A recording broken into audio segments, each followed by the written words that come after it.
مرحبا بكم في قناة هل تعلم الرياضية؟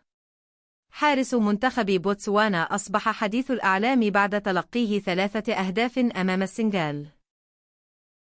حقق جواتسيوني فوكو حارس مرمى منتخب بوتسوانا رقما تاريخيا لافتا في بطولة كأس إفريقيا، رغم خسارة فريقه على يد المنتخب السنغالي في افتتاح مشوار الفريقين بالنسخة الجارية.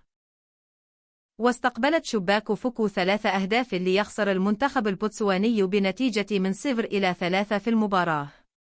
ورغم ذلك، حصل الحارس صاحب 31 عاما على العلامة الكاملة 10 من 10 في تقييم شبكة سوفا سكور عن أدائه في المباراة.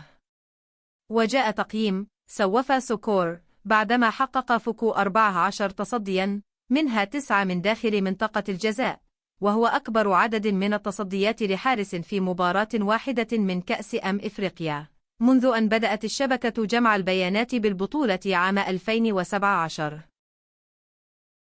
الحارس الذي اهتزت شباكه 3 مرات تألق بصورة لافتة أمام الهجوم السنغالي، وأنقذ منتخب بلاده من هزيمة قياسية، علما بأن زملاء ساديو يوماني سددوا 28 مرة ناحية المرمى، منها 17 في إطار الخشبات الثلاث.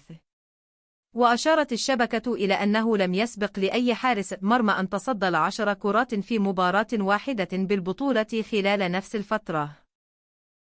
وحسب الشبكة ذاتها، فإن فوكو الذي ينشط في صفوف جوانينج جالاكسي البوتسواني هو ثاني لاعب فقط يحصل على العلامة الكاملة في التقييم خلال مباريات كأس إفريقيا، بعد الحارس المصري محمد أبو جبل ضد السنغال في نهائي نسخة 2021.